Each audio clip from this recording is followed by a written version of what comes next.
उस वक्त या मौत या जिंदगी, लोग बस खड़े होकर देखते हैं। जाड़ा हम बहुत सेफली गुजार सकते हैं। रोजाना स्टीम लेने की आदत को अपना लें। मूरत मार्च। I get assassinated, that would be wrong। ये गरीब ख्वाजा सराय जिनको कत्ल किया गया। फहाशी कुंडी ना खड़का में क्यों नहीं नजर आई उनको? Bad publicity is also good publicity. घर को आग लग गई घर के चिराग से, किससे गिला करें? कैप्रिकॉर्न वालों की भी शादी के चांसेस है।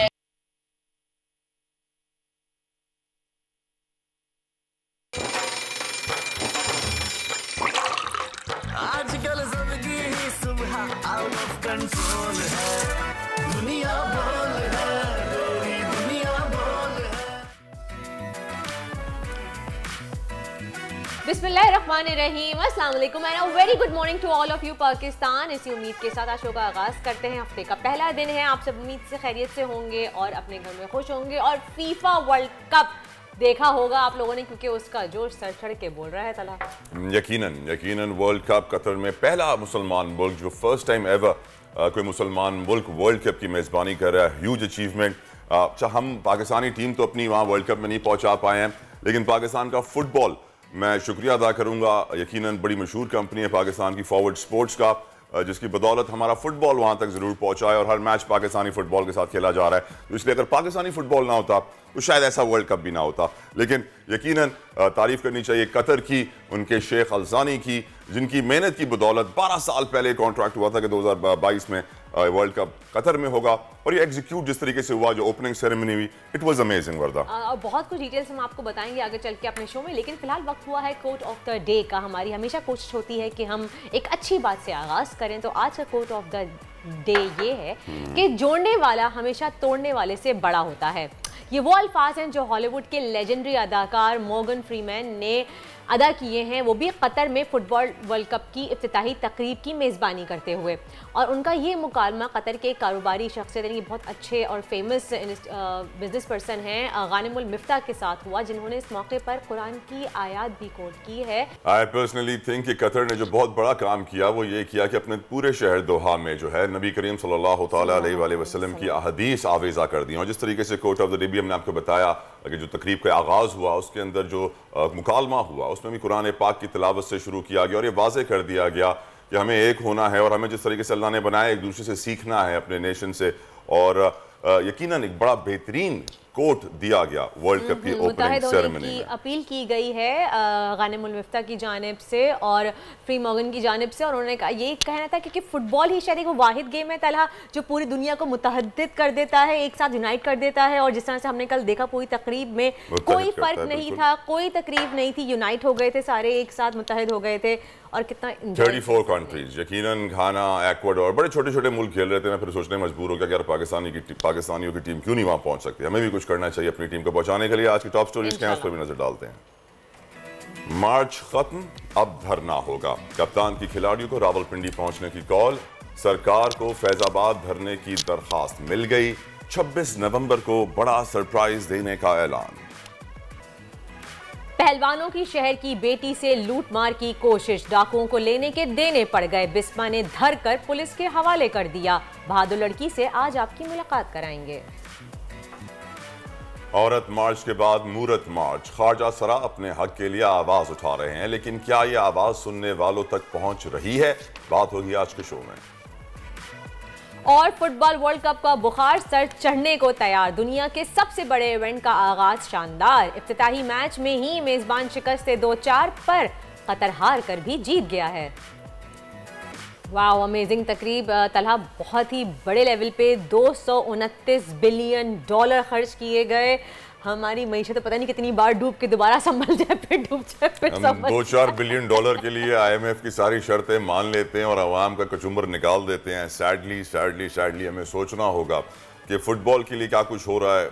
इसका अगर 5-3% भी पाकिस्तान के लिए हो जाता ना तो शायद हम बन जाते, पर सोचने वाली बात है। शरीफ खानदान के बड़े बेस्ट फ्रेंड्स हैं कतर वाले, लेकिन कुछ हुआ नहीं। हाँ, कतरी खत अक्सर आते जाते रहते हैं, कतरा करके जमा किया था कतर में उन्होंने। खैर, आगे बढ़ते हैं, टॉप ट्रेंड्स की बात करते हैं। इस वक्त सोशल मीडिया पर FIFA world cup top trend बना हुआ है, और फीफा वर्ल्ड कप क्यों टॉप ट्रेंड बना हुआ है इसकी आई थिंक एक्सप्लेनेशन देने की जरूरत नहीं है। हम सब जानते हैं कि इस वक्त फीफा वर्ल्ड कप का बुखार सर चढ़ के बोल रहा है सबके। यकीनन गुज़िश्ता रोज जो मैच हुआ था कतर और इक्वाडोर के दरमियान, it was a good match. पहले हाफ में इक्वाडोर ने 2 गोल्स किए और कतर कोई गोल ना कर सका, इसीलिए हम ज़्यादातर जो इस वक्त ट्रेंड्स देख रहे हैं उसमें मेसी है, उसमें तस्नीम हैदर है, उसमें मॉर्गन फ्रीमैन है, अर्जेंटीना है और भी बहुत सारे ट्रेंड्स इस वक्त आपको प्रोड्यूसर साहब स्क्रीन पर दिखा रहे हैं। फीफा वर्ल्ड कप के बाद मेसी ज़्यादा भी टॉप ट्रेंड कर रहा है और बहुत ही शामिल टॉप ट्रेंड है। रोनाल्डो की भी अगर हम जिक्र करें यहाँ पे तो मेसी और रोनाल्डो बहुत ज़्यादा आजकल चर्चा में है क्योंकि उनका ये लास्ट वर्ल्ड कप है तला और अब 6ठा वर्ल्ड कप आई थिंक ये लोग खेल रहे हैं, अपना 5 वर्ल्ड कप खेल चुके हैं, 5वां खेल रहे हैं। यकीनन Messi is a legend, Ronaldo is a legend और इनको देखने के लिए वहां पर लोग हजारों की तादाद में सिर्फ इन 2 खिलाड़ियों को देखने के लिए, कहते हैं सुपरस्टार्स ऑफ फुटबॉल, जिनकी एक झलक के लिए जो है ना लोग कुछ भी करने को तैयार होते हैं, इनके फैंस बेतहाशा इनसे प्यार करते हैं, इसीलिए हम ट्विटर पर इस वक्त इनको टॉप ट्रेंड्स में देख रहे हैं। और अब तक 3 लाख से जायद सार्फिन मेसी हैशटैग के ऊपर ट्वीट कर चुके हैं, तो इसलिए टॉप ट्रेंड बना हुआ है। और आखिर में मॉर्गन फ्रीमैन भी टॉप ट्रेंड पर हैं आजकल तला।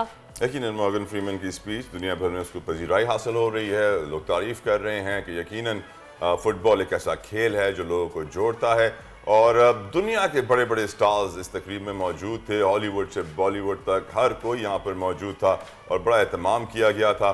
लेकिन एक बात की मुझे खुशी हुई बड़ी, टू बी फ्रैंक, पहले इस इवेंट में शराब नोशी की इजाज़त दी गई थी, फिर इवेंट से 2 दिन पहले ममनू कर दी गई कि कोई शराब नोशी नहीं होगी इवेंट के अंदर, स्टेडियम के अंदर। और साथ साथ जिस तरीके से फीफा के चेयरमैन ने प्रेस कॉन्फ्रेंस करके कहा था कि आई एम अ कतरी, आई एम एन अरब, और डिफेंड किया था कतर को, क्योंकि पहली बार एक मुसलमान मुल्क में वर्ल्ड कप हो रहा है तो बहुत सारे यूरोपियन कंट्रीज उसको तनकीद का बेजा निशाना बना रहे हैं। तो फीफा के चेयरमैन ने जिस तरीके से कतर को डिफेंड किया था, आई थिंक बहुत अच्छा इकदाम है। और जिस तरीके से शराब नोशी ममनू की गई, ये भी बहुत अच्छा इकदाम था। आगे चल के मजीद चीज़ें हम शो में डिस्कस करेंगे फीफा वर्ल्ड कप के हवाले से, लेकिन फिलहाल नजर डालते हैं पॉलिटिकल अपडेट पर, क्योंकि हमने आपको पिछले हफ्ते ही बता दिया था कि वीकेंड के बाद सियासी दर्जा हरारत में इजाफे का इम्कान है। और आज की अहम और बड़ी खबर यह है कि इमरान खान ने पूरे पाकिस्तान से लोगों को रावलपिंडी पहुंचने की कॉल दे दी है। 26 नवंबर को इमरान खान ने कहा है कि कौम तैयारी करे और 26 नवंबर को आज़ादी मार्च का हिस्सा बन जाए। 26 नवंबर को बाकायदा धरना दिया जाएगा यकीनन, और ये भी कहा गया है कि कोई बड़ा सरप्राइज होगा 26 नवंबर को। लेकिन at the same time this week is very important to, मैं समझता हूँ कि इस हफ्ते में एक बड़ी अहम तैनाती है जिसकी समरी अब तक मूव हो जानी चाहिए थी, फॉर सम ऑड रीजन अभी तक नहीं हुई, एक्सपेक्टेड है एनी टाइम नाउ, किसी भी वक्त खबर आ सकती है कि समरी मूव कर दी गई है। उसका भी यकीनन मुल्क इंतजार कर रहा है और पाकिस्तानी सोच रहा है कि कौन होगा अगला सिपा सालार। मौजूदा सियासी सूरत हाल पे गुफ्तगू मज़ीद जारी रखने के लिए हम लेंगे हमारे नुमाइंदे अब्बास शब्बीर हमारे साथ मौजूद है, उनको वेलकम करेंगे अपने शो में। अब्बास, बताइएगा इस वक्त जो मौजूदा सूरत हाल है, सियासी दर्जा हरारत है कि 26 नवंबर को एहतजाज की कॉल दे दी गई है, धरना भी दिया जाएगा, तो आपको क्या लग रहा है कि ये सिर्फ एक धरना ही होगा, लॉन्ग मार्च होगी, या फिर नशिस्तन गुफ्तन और बर्खास्तन ये लग रहा है आपको? बिस्मिल्लाहिर्रहमानिर्रहीम, बहुत सरप्राइज़ होगा 26 तारीख को। ये जो बातें की जा रही हैं कि वहाँ पर सिर्फ खिताब होगा और लोग डिस्पर्स हो जाएंगे, पैरेलल प्लानिंग्स हैं इमरान खान के पास। 26 तारीख को आइंदा की स्ट्रेटजी का ऐलान करेंगे। फिल वक्त जो 6 दिन हैं ये बहुत अहम है मुल्की सियासत के लिए, जिसमें आपने बात की कि तकर्री के लिए समरी जानी है, उसको हतमी शेप आउट देना है। लेकिन इमरान खान इस तकर्री से पीछे हट चुके हैं। वो चाहते हैं कि जो भी आर्मी चीफ बने उनको कोई मसला नहीं है, उनका जो मुतालबा है वो इलेक्शन का है। ज़मान पार्क में मुझे और समी इब्राहिम साहब को कल उनसे बड़ी डिटेल मुलाकात का मौका मिला, 1 घंटा हम उनसे मिले और बहुत सारी बातें की, कुछ बड़ी हल्की फुल्की बातें की, कुछ ऑफ रिकॉर्ड की, कुछ ऑन रिकॉर्ड की, उसको थोड़ा सा शेयर करते हैं। 26 तारीख के हवाले से मैंने उनको पूछा कि आपकी क्या प्लानिंग होगी 26 को, तो उन्होंने कहा सरप्राइज़ मिलेगा बहुत बड़ा वहाँ पर। साथ साथ ये भी उन्होंने क्लियर किया जो सदर मुमलिकत से राब्तों के हवाले से, क्योंकि ये बड़ी एक अहम खबर है कि 2 दिन पहले सदर मुमलिकत से इसहाक डार मिले, उसके बाद इसहाक डार बाकी स्टेक होल्डर्स के पास भी मुलाकात के लिए गया और उससे अगले दिन ही सदर मुमलिकत से ब्रंच पर शीरी मज़ारी, आमिर कियानी और इमरान इस्माइल ने मुलाकात की और एक बड़ी तस्वीर उन्होंने ट्वीट की। तस्वीर मेरे पास आ गई थी, लेकिन मैं उनके ट्वीट का इस तरह जिक्र करता हूँ कि इन्वायरमेंट चेंज और क्लाइमेट चेंज के हवाले से उस ट्वीट में उन्होंने लिखा कि सदर से जो मुलाकात हुई उसमें इन्वायरमेंट चेंज और क्लाइमेट चेंज के ऊपर बात हुई। अब इसका मतलब आप देख लें कि क्या हम ले सकते हैं कि इन्वायरमेंट, माहौल भी तब्दील होगा और क्लाइमेट भी तब्दील होगा, यानी कोई ना कोई तब्दीली है। इमरान खान की कॉल के बाद जो इक़्तिदार के ऐवान हैं उनमें काफ़ी परेशानी है, क्योंकि इमरान खान ने मोबिलाइज़ किया है पूरे पाकिस्तान को रावलपिंडी आने के लिए। इमरान खान जिस स्ट्रेंथ से रावलपिंडी आएंगे ये किसी के ख्वाब ख्याल में भी नहीं है। इमरान खान की प्लानिंग किसी को भी नहीं पता, इनकी प्लानिंग का इमरान खान को पता है। वो कल बार बार इस चीज़ पर फोकस कर रहे थे कि इन्होंने दहशतगर्दी के मेरे ख़िलाफ़ मुकदमात बनाए, घड़ी चोरी का एक इनको नैरेटिव मिला जो बिल्कुल बेबुनियाद है। फिर इयन बॉथम के हवाले से उन्होंने बातें की कि वो केस भी मैं जीता और ये केस भी जब अदालत में जाएगा तो मैं सुरखरू होऊंगा। इसके अलावा जो मुख्तलिफ नैरेटिव्स गुज़िश्ता 2-2.5 महीनों में इमरान खान के खिलाफ बिल्डअप किए गए, जिसमें जो स्ट्रेटेजिक सेल है मरियम औरंगजेब का, उसको बुरी तरीके से नाकामी का सामना करना पड़ा। बिल्कुल डैमेज कंट्रोल करने में वो सेल नाकाम रहा है। इमरान खान बड़े पुरज़म है क्योंकि पूरी दुनिया के ओवरसीज पाकिस्तानी, ना सिर्फ पाकिस्तान में बल्कि पूरी दुनिया के ओवरसीज पाकिस्तानी जो हैं। अब्बास साहब, अभी फिलहाल खान साहब की तबीयत कैसी है? क्या वो हेल्थ वाइज फिट हैं, वो इस काबिल हैं कि वो डॉक्टर्स क्या कह रहे हैं कि क्या वो धरने का पार्ट बन सकते हैं, उसकी क़यादत कर सकते हैं? क्योंकि जैसा खान साहब खुद कह रहे हैं कि वो खुद इस धरने की लॉन्ग मार्च की 26 नवंबर को क़यादत करेंगे, तो क्या वो इस एबल हैं, फिजिकली इतना फिट हो चुके हैं गोली लगने के बाद? क्योंकि उनके पैर का क्या हाल है इस वक्त? देखिए, इमरान खान पर पहले दहशतगर्दी के मुकदमात बनाए गए उनको डराने के लिए, फिर कई बार ये खबर चलाई गई कि बनीगाला में हाउस अरेस्ट कर सकते हैं, पुलिस भी बनीगाला पहुंची। उसके बाद वजीराबाद पर जो फायरिंग का वाक़या हुआ, आज़म स्वाति, शहबाज गिल, वो पूरी डिटेल बताते हैं हर मुलाकात में। आपके क्वेश्चन के ऊपर मैं आ रहा हूँ कि बड़े स्ट्रॉन्ग असाब के मालिक हैं वो। गोली लगने के बावजूद भी उन्होंने जिस तरीके से हाथ हिलाकर वहाँ पर जो कारकुनान थे उनका जवाब दिया, फिर वो हॉस्पिटल में गए। और कल भी मैंने उनसे ये क्वेश्चन किया कि अब आप, क्योंकि एक दिन पहले डॉक्टर फैसल ने आपसे मुलाकात की है, तो उस मुलाकात में, उस चेकअप में डॉक्टर फैसल ने आपको कितने दिन रेस्ट का कहा? तो उन्होंने कहा कि जो मेरी हड्डी है इसको अभी 12 दिन लगेंगे और ठीक होने में। तो मैंने फ्रीक्वेंटली उनको ये रिस्पॉन्ड किया उनकी इस बात पे कि भाई ये तो 26 तारीख को आपने मार्च करना है। तो उन्होंने कहा कि मैं मार्च में इसी तरीके से शिरकत करूंगा, अवाम के सामने जो मैंने लॉन्ग मार्च की कॉल दी है। लेकिन दूसरा सिक्योरिटी रिस्क का भी आता है अब्बास, सिक्योरिटी रिस्क भी बहुत ज्यादा है। अब्बास, तस्नीम हैदर के मामले पे कुछ गुफ्तगू हुई अब्बास?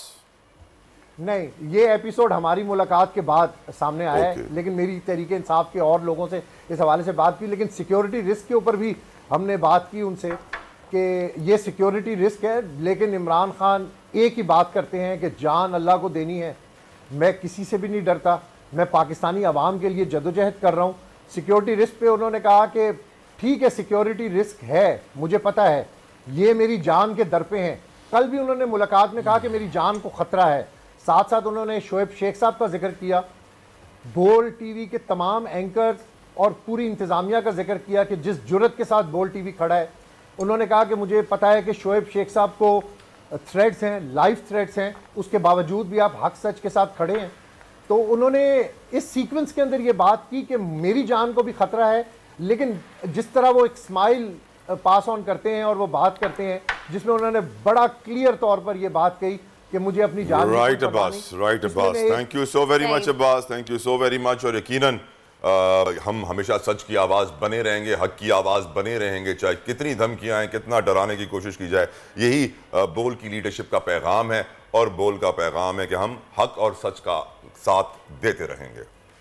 आगे बढ़ते हैं, अब शामिल करते हैं एक गुजरावाला से खबर। पहलवानों के शहर में ना सिर्फ मर्द ही पहलवान हैं बल्कि वहाँ की लड़कियां भी किसी से कम नहीं है तला। ये खबर आपने देखी भी होगी और काफ़ी सोशल मीडिया पे वायरल भी है। 2 दिन पहले एक बहादुर लड़की ने डाकुओं से असला छीनकर उनको मारा, एक वारदात को नाकाम बनाया और फिर उनको पुलिस के हवाले भी कर दिया। क्या बात है। मैं समझता हूँ कि पाकिस्तान की हर बच्ची, हर बेटी, हर बहन, हर माँ, हर खातून के लिए ये लेसन है कि अपने आप को कमज़ोर ना समझें, आप भी अपना दिफा कर सकती हैं। और इनफैक्ट सेल्फ डिफेंस आना मेरी नज़र में कंपलसरी है, बहुत ज़रूरी है। मैं अपने 7, 8, 9, 10, 12 साल के बच्चों को भी भेजता हूं ट्रेनिंग के लिए, ताकि वो सीखें कि अपना सेल्फ डिफेंस कैसे करना है। बंदूक चलानी भी आनी चाहिए और बिना बंदूक के भी अपना दिफा करना आना चाहिए। बिस्मा शायद हमारे साथ है, उनसे बात करते हैं, उनको अपने शो में वेलकम कहेंगे। एक बहादुर लड़की, अस्सलाम वालेकुम बिस्मा एंड वेलकम टू दुनिया बोल है। बिस्मा, ये जो सब कुछ हुआ सडनली, आप क्या पहले से आपने भांप लिया था? आप मेंटली प्रिपेयर थी इस चीज के लिए? कोई स्पेशल ट्रेनिंग ली है या फिर एक तुक्का लग गया और गन छीन ली हाथ से? नहीं, कोई ट्रेनिंग नहीं ली मैंने। मैं भी पहले डर गई थी, लेकिन बाद में अल्लाह ताला ने हौसला दिया था इतना कि मैं उनसे फाइट की और बाद में उनको पुलिस में पकड़ाया। बंदूक कैसे छीनी आपने बिस्मा, कुछ बताएंगी आपने कैसे ये फुर्ती दिखाई? उनको मैंने धक्का देने की कोशिश की, चादर वगैरह खींची उनकी, उनको धक्का दिया तो उनकी बाइक नीचे गिर गई थी और उनके पास बैग था, तो वो बैग आई थिंक उनके टायर में फंस गया था। तो फिर मैंने किसी तरह उनकी गन खींचने की कोशिश की, खींचते खींचते उसकी मैगजीन निकल चुकी थी। फिर बाद में गन मैंने पकड़ ली थी और बाद में फिर लोग इकट्ठे होना शुरू हो गए थे। आपने अपनी जिंदगी खतरे में क्यों डाली Bisma? Why did you take that risk? आपने इतना बड़ा खतरा क्यों मोल लिया? सामने बंदूक थी, आप बैग दे देती, लड़ी क्यों आप? क्योंकि चीजें तो फिर भी दोबारा बन जाती हैं, जिंदगी चली जाए। आपकी वालदा भी आपके साथ मौजूद थी, हमने अभी सुना, तो वालदा की जिंदगी को भी खतरा था उस वक्त। या मौत थी या जिंदगी। अगर मैं ना बचाती तो शायद मैं आज इधर नहीं होती, क्योंकि वो बार बार कह रहे थे शूट करो शूट करो। 3-4 दफा उन्होंने ट्राई किया शूट करना, तो मैंने लड़ना मुनासिब समझा, बजाय इसलिए कि मैं वहाँ पे गोली खा के इस वक्त यहाँ पे ना होती। यकीनन बहुत बहादुर मैसेज आपने बिस्मा दिया है, और मैं यकीनन सारे जो देखने वाले व्यूअर्स ने कहूँगा कि यकीनन पहले अपनी ज़िंदगी का ख्याल रखें और कोई ऐसा काम ना करें जिससे आपकी ज़िंदगी ख़तरे में हो। अगर बंदूक सामने हो तो बंदा नॉर्मली उस वक्त उनकी बात मान लेता है ताकि उनकी जान को कोई ख़तरा ना हो। लेकिन बिस्मा सवाल है, लड़कियां डर जाती हैं, आप लड़की होकर नहीं डरी, क्या वजह थी? आपके माँ बाप ने आपकी परवरिश में ऐसा क्या किया कि आपने बोला कि मैं हक का साथ दूंगी, मुझे कोई लूटने आएगा तो मैं लूटूंगी नहीं, अपनी जान दे दूंगी? ऐसा क्या था आपकी परवरिश में, कहाँ से आई इतनी बहादुरी? अल्लाह ताला की तरफ से हिम्मत आई थी। जब उसने मुझे गन दिखाई तब मैं भी डर गई थी, मैंने भी चीख मारी थी, मैं भी थोड़ा पीछे हो गई थी। लेकिन उस वक्त अल्लाह ताला की ज़ात ने शायद इतना हौसला दिया कि मैं उससे फाइट की। सिर्फ उस खुदा की वजह से मैं आज इधर। क्या आप समझती हैं कि हर लड़की जिसके साथ ऐसा हो उसको फाइट करनी चाहिए? देखिए, उस सिचुएशन का मतलब वही अंदाज़ा लगा सकता है जो इस सिचुएशन में होता है। अगर मैं उस सिचुएशन में हूँ तो मुझे लगता है कि फ़ाइट करनी चाहिए, क्योंकि उस वक्त मैं ये सब कुछ फेस कर रही थी, बाकी लोग नहीं। बाकी लोग बस खड़े होकर देखते हैं, तमाशबीन। देते हो। जो लोग सिर्फ तमाशा देखते हैं और मदद नहीं करते, बिस्मा, उनके लिए क्या कहोगी? मैं ये कहूँगी कि एक लड़की इतनी कमज़ोर नहीं है, वो भी फाइट कर सकती है, वो भी अपने आप को प्रोटेक्ट कर सकती है और करना चाहिए उनको भी। सही, बहुत बहुत शुक्रिया Bisma, thank you so much. बिल्कुल आपने दुरुस्त फरमाया, मैं आपकी बात से 100% अग्री करती हूँ कि कोई लड़की कमज़ोर है उनको फ़ाइट करना चाहिए। लेकिन यहाँ मैं बार बार कहूँगी कि सिचुएशन वेरी करती है, और इस तरह से गन के सामने, कोई भी असला किसी के सामने हो, आपकी फैमिली आपके साथ हो, इस तरह से मुज़ाहमत नहीं करनी चाहिए, इस तरह से फ़ाइट नहीं करनी चाहिए। अपनी जान से हाथ धो सकते हैं, पर्स, मोबाइल, ये तमाम चीज़ें ऐसी ही दोबारा बनाई जा सकती हैं। मैं समझता हूँ कि ज़िंदगी चली जाए तो फिर शूटिंग रेंज पे जाना चाहिए, आपको निशाना अपना पक्का रखना चाहिए, सेल्फ डिफेंस के लिए वेपन रखना चाहिए। और हमारे बड़े अच्छे साथी दोस्त हैं, उन्होंने उनको डाकू लूटने के लिए आए तो उनसे लूट कर चले गए ऐसे मोबाइल, तो फिर उन्होंने अपना पिस्तौल निकाला और पीछे से उन पर वार किया। हर चीज़ का एक तरीक़ेकार, एक टेक्निक है, ट्रेनिंग लेनी चाहिए सेल्फ डिफेंस की, वेपन में भी, आर्म्स में भी, और अपने हाथों से भी अपना दिफा कैसे करना ये भी सीखना चाहिए। फाइटिंग स्टाइल्स, कॉम्बैट स्पोर्ट्स करने चाहिए, इसलिए बड़ा कॉम्बैट स्पोर्ट्स को प्रमोट करता हूँ। लेकिन अगेन बिस्मा ने अपनी जान खतरे में डाली। हम कहते हैं अपनी जान कभी खतरे में ना डालिएगा, सोच समझ के अकलमंदी से अपना दिफा कीजिएगा। बिस्मा बहादुर जरूर है, लेकिन कभी कभी ये बहादुरी महंगी भी पड़ जाती है। उनकी किस्मत चल गई, अल्लाह ने उनको जिंदगी दी। आगे चलते हैं और इस वक्त ब्रेक का वक्त हुआ है, जरा लेते हैं छोटा सा ब्रेक। मिलते हैं आपसे ब्रेक के बाद, स्टे ट्यून्ड विद अस। आजकल जिंदगी ही सुबह आउट ऑफ कंट्रोल है, दुनिया बोल है, तेरी दुनिया बोल है। Welcome back after the break. आप देख रहे हैं दुनिया बोल है, और एक बहुत अच्छी सी नज़म थी जो हम बचपन में सुनते थे कि जाड़ा आया बहुत धूम मचाता आया, और साथ में खांसी और बीमारियां भी साथ लेके आया, क्योंकि जैसे ही सर्दियों की आमद होती सबसे पहले जाता है आपका गला, आपको होती है खांसी, नज़ला और स्किन आपकी इतनी ड्राई हो जाती है कि फटने लग जाती है, स्किन पे रिंकल्स पड़ जाते हैं। तो जैसे ही स्क्रीन खुली आपने देख लिया होगा कि बहुत ही फेमस हम सब की फेवरेट रानी आपा हमारे साथ मौजूद हैं, जो हमें इन तमाम मसाइल का हल देंगी। अस्सलाम वालेकुम रानी आपा। वालेकुम अस्सलाम and thank you so much आपा, आप इतनी हसीन लग रही हैं माशाल्लाह से। आपने मेरा फेवरेट कलर वेयर किया हुआ है। बहुत शुक्रिया आपकी मोहब्बत। सुबह सुबह आपको नजर न लगे माशाल्लाह माशाल्लाह। बहुत शुक्रिया अपने बच्चों की क्या नजर मापा प्यार की ज्यादा नजर लगती है वैसे आपस की बात है। आपा सर्दियां आ गई हैं और बच्चे स्कूल भी जा रहे हैं और हम बड़े तो अपने घर में भी होते हैं, तब भी गले में एक अजीब सी खराश सी आ रही है और ड्राई कफ हो रहा है बिला वजह, ड्राई खांसी हो रही है सोते में चलते फिरते, तो क्यों होती है और वजह क्या है इसकी? ये मौसम की सौगात होती है और सर्दियां आते ही जहां हमें बहुत सारी बेहतरीन सब्जियां और फल खाने को मिलते हैं। जाड़े का मौसम मेरा ख्याल है कि मेरा तो बहुत पसंदीदा मौसम है, हर पसंदीदा मौसम है। कौन ऐसा शख्स है जिसको जाड़ा पसंद नहीं है, विंटर पसंद? थोड़ी सी इसमें प्रॉब्लम हो जाती है, उसमें अपनी केयर करें, अपने बच्चों की केयर करें तो जाड़ा हम बहुत सेफली गुजार सकते हैं बहुत खुशियों के साथ। और उसके लिए ये है कि हर रोज़ मामूल बना लीजिए कि अब जैसे हम जब बच्चे खुदा न खास्ता बहुत ज़्यादा उनके सीने पर कंजेशन हो जाता है, नज़ला और ज़ुकाम हो जाता है तो उनको इनहेल करते हैं। बिल्कुल इसी तरह अगर बड़े भी रोज़ाना स्टीम लेने की आदत को अपना लें, और मैं बता देती हूँ कि उसमें चंद चीज़ें ऐसी हैं जो अगर डाल लें तो और रोज़ाना अगर स्टीम ले लें 2-3 मिनट का अमल होता है, लेकिन इससे आप एक तो ये कि एंटीबायोटिक से महफूज रहेंगे, दूसरे अपने आप को आप इतना एनर्जेटिक फील करेंगे कि आपका ये सिस्टम पूरा क्लियर हो जाएगा। और ये साइनस वालों के लिए भी 100% बेनिफिट, ये गला ख़राब है उनके लिए, खांसी के लिए, नज़ले के लिए, ज़ुकाम के लिए। अब बाज़ लोगों की नाक बिल्कुल बंद हो जाती है। नाक खुश्क भी हो जाती है बहुत से लोगों की, अक्सर कंप्लेंट भी सुनने में आता है जिनको शायद साइनस है या नहीं भी है, सर्दियों में नाक बहुत ड्राई रहती है। इसका भी मैं आपको इसके साथ ही बताती हूँ। सबसे पहले तो जिन लोगों की नाक बहुत ड्राई रहती है, बच्चे हों या बड़े, और ख़ास तौर से बच्चों का तो बहुत, देखिए अपने को तो आपको एहसास है कि मेरी नाक ड्राई हो रही है, लेकिन बच्चों को तो नहीं पता बच्चों को कि आपको केयर करनी है। तो बच्चे और बड़े सब ऑलिव ऑयल आप अपने पास एक ड्रॉपर में रखें। छोटे बच्चों को तो एक ड्रॉपर के ज़रिए दोनों नोज़ल में डाल दें और ख़ुद आप कॉटन बड के साथ अपनी नोज़ल में दोनों नोज़ल में राउंड राउंड घुमा लें जहाँ तक आसानी के साथ आप उसको ले जा सकते हो। आप खुद ये महसूस करेंगे कि आप बहुत फ्रेश हो गई हैं और आपका बिल्कुल साइनस का जो सिस्टम है वो एकदम क्लियर हो गया। आपको सांस लेने में आसानी है, हम करते रहते हैं ऐसे नोज़ को ऐसा या नाक में इचिंग होती है। हाँ, और इसके साथ ही एक स्टीम मैं आपको बताऊंगी जो अगर आप लोग सब लोग ले लें, वो तमाम चीज़ें हमारे किचन में मौजूद है लेकिन हमें बस पता नहीं होता। उसके लिए होता है कि 2 गिलास पानी एक पैन में ले लें, उसको चूल्हे पर रख दें।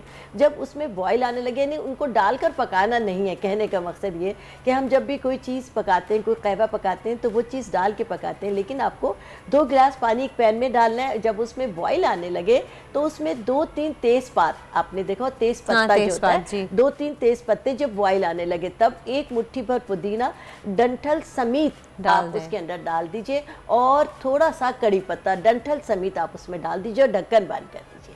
और जब स्टोव बंद कर दें, यहाँ पे स्टोव बंद कर दीजिए, उसमें बॉयल आ गया है। अच्छा, अब ढक्कन आप उसको ढक दीजिए और उसके बाद आप अपनी तैयारी कर लीजिए और एक टावल अपने पास रखें और आहिस्ता आहिस्ता उसका ढक्कन हटाते रहिए। टावल आपके पास है और वो स्टीम आप लेती रहिए। उसकी जो वैल्यू है वो इतनी ज़्यादा है।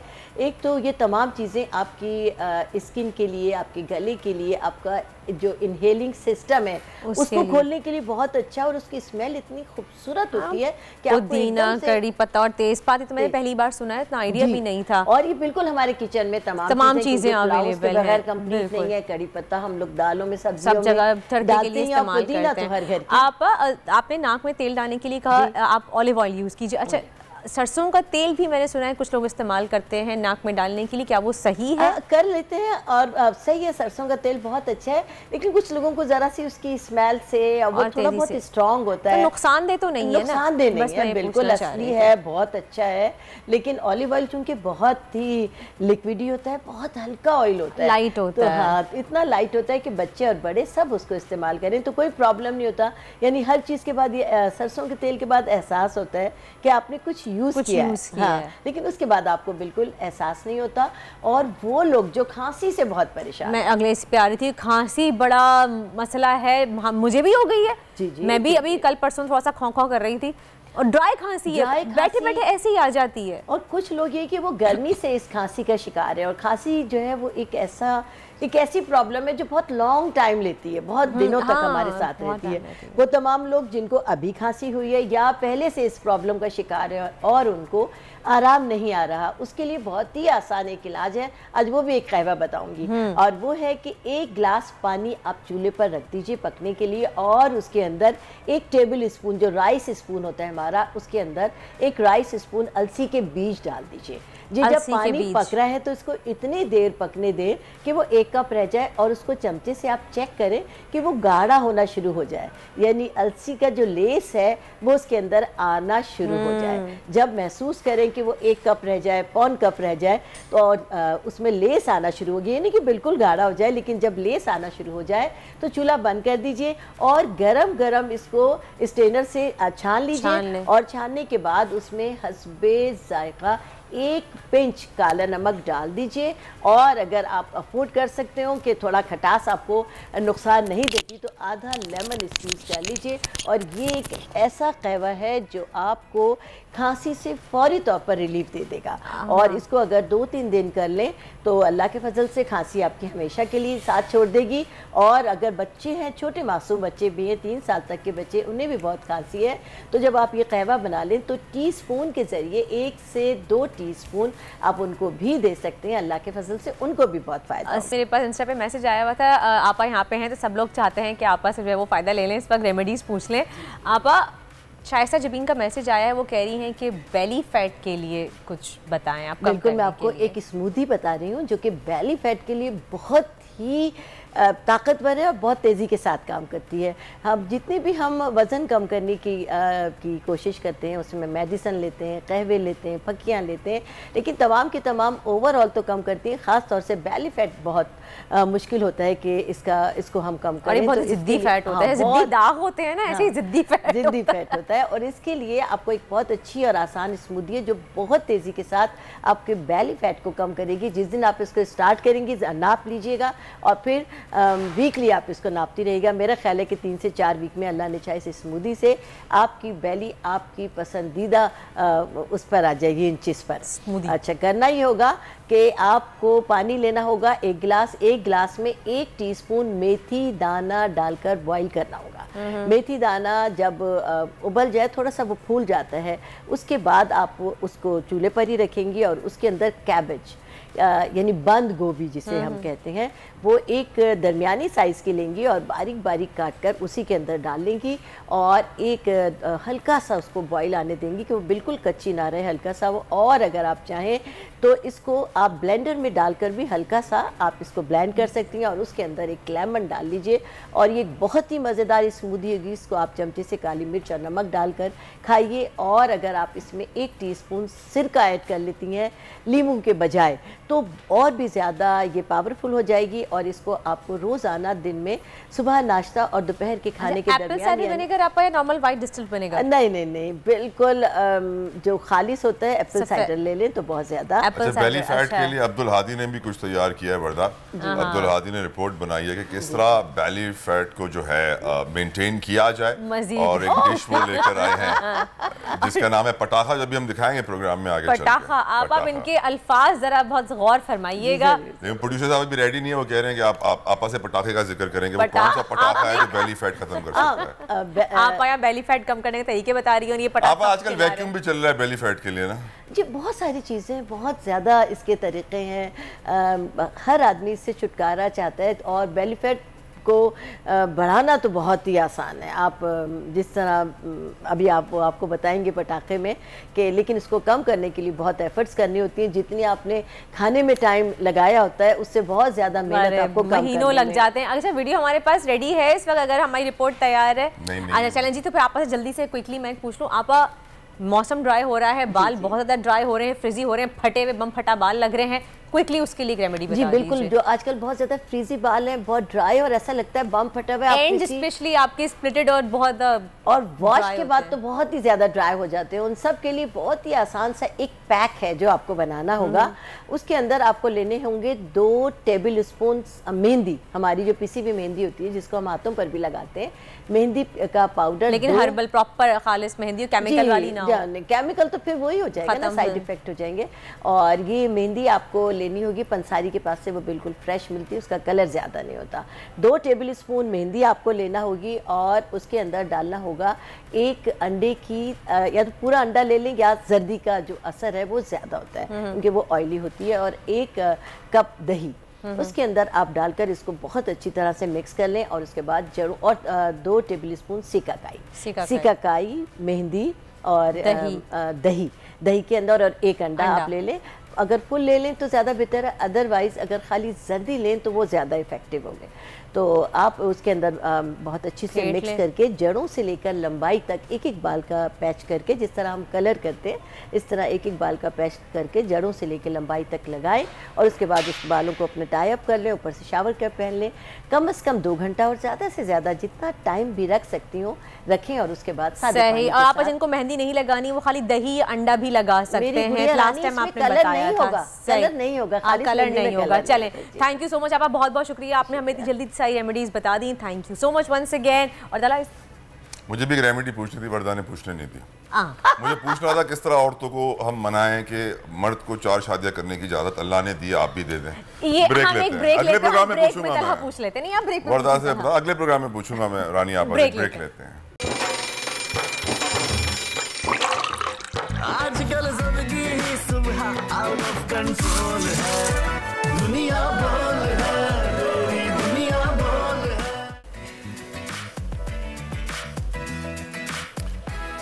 वेलकम बैक टू दुनिया बोल है। और अब एक बहुत इंपॉर्टेंट इशू डिस्कस करना है। बहुत इंपॉर्टेंट मेहमान हमारे साथ स्टूडियो में मौजूद हैं। मुल्क में बड़ा शोर मचा है ट्रांसजेंडर राइट्स के हवाले से, ट्रांसजेंडर एक्ट के हवाले से। मूवी आ रही थी जॉयलैंड, उसको बैन कर दिया गया, फिर बैन हटा दिया गया।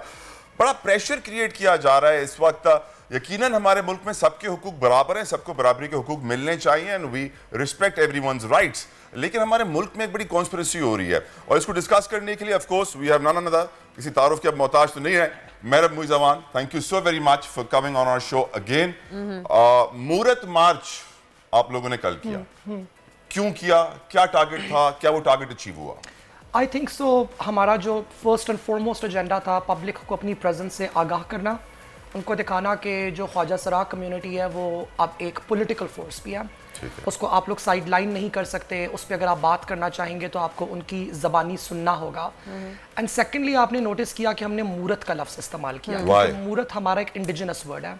ख्वाजा सरा ज़रा अदबी लफ्ज़ है, ये उर्दू में आ जाता है। सही। उसके अलावा गालम गलोच के अल्फाज तो मौजूद हैं ही, लेकिन मूरत वो वर्ड है जो हम आपस में रेफर करते हैं एक दूसरे को। व्हेन ट्रांस पीपल और ख्वाजा सरा people are talking to each other, तो ये बात बावर कराना बहुत ज़रूरी था कि हमारी अपनी एक सकाफती तारीख है, हमारे अपने अल्फाज हैं। ये ट्रांसजेंडर, इंटरसेक्स, शीमेल, गंदे अल्फाज, अच्छे अल्फाज, आप जहाँ कहीं से भी ले आए, हमें उनकी ज़रूरत नहीं, बिकॉज हमारे पास हमारे अपने अल्फाज, हमारी अपनी एक तारीख मौजूद है।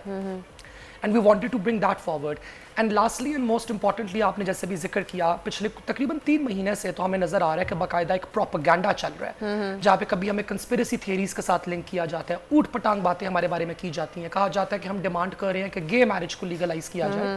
तो हमने पब्लिक को दिखा दिया कि ये हमारी 12 डिमांड्स हैं, ये आप पढ़ लें। स्पेसिफिक डिमांड्स क्या हैं आपकी जो आप चाहते हैं कि पूरी हो? सबसे पहले तो ये कि हमारी तमाम डिमांड्स जो है वो non sexual, non marital demands हैं, उनका ताल्लुक सिर्फ और सिर्फ हमारी सिविल लिबर्टीज़ के साथ है। मोटी मोटी डिमांड्स जो मुझे सबसे ज़्यादा पसंद है कि ख्वाजा सराओं के खिलाफ नफरत आमेज तशहीर को एक जुर्म करार दिया जाए, जिसको हेट स्पीच कहा जाता है, ये दुनिया की हर सिविलाइज मुल्क में। नंबर 2, हाउसिंग का बहुत बड़ा मसला है सही। पाकिस्तान के अंदर ओवरऑल, मगर ख्वाजा सरा community because below the poverty line रहती है, उन बेचारों के पास तो मकान होते ही नहीं है, और जब वो बुजुर्ग हो जाते हैं तो they have no place to गो।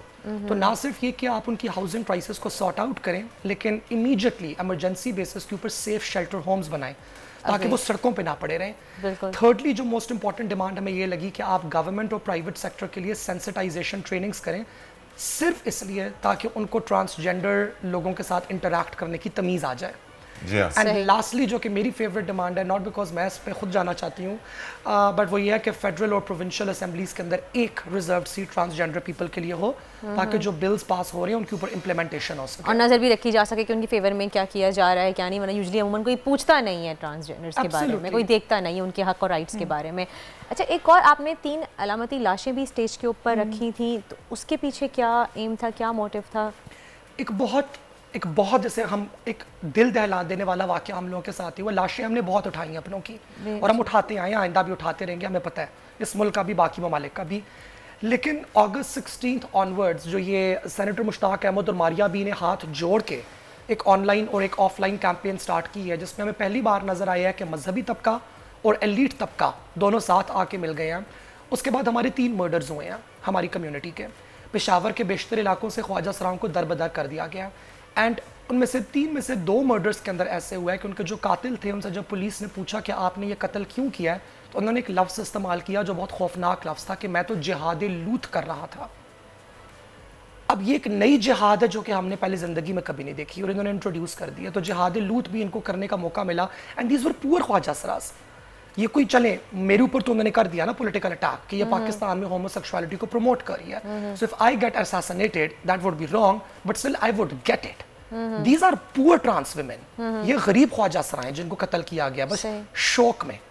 यकीनन मेरा एंड इट्स वेरी सीरियस, और सैडली हम मिनहसल कौम इस इशू को इतना सीरियस समझ नहीं रहे हैं जितना सीरियस ये हो चुका है। लेकिन मेरा भी एक पॉइंट ऑफ व्यू है, being a journalist in this country, हम काफ़ी वक्त खामोश रहे इस सीरियस मसले के ऊपर, इग्नोर किया। हाँ यार, ये खुद ही अपना रास्ता निकाल लेंगे, ये खुद ही अपने राइट्स ढूंढ लेंगे, इनको शनाख्ती कार्ड देने की जरूरत नहीं है, इनको नौकरी देने की जरूरत नहीं है। मसला बहुत बड़ा हो गया। अभी जिन सेनेटर साहब का नाम अभी मेहरब ने लिया, सेनेटर मुश्ताक अहमद, इन्होंने जो सेनेट में नंबर्स शेयर किए थे कि जो सर्जरियां हुई हैं हमारे मुल्क में जिन्स बदलने की, ये सुनिएगा, मेल मर्द से औरत बने कितने लोग? 16,530। औरत से मर्द बने कितने लोग? 12,154।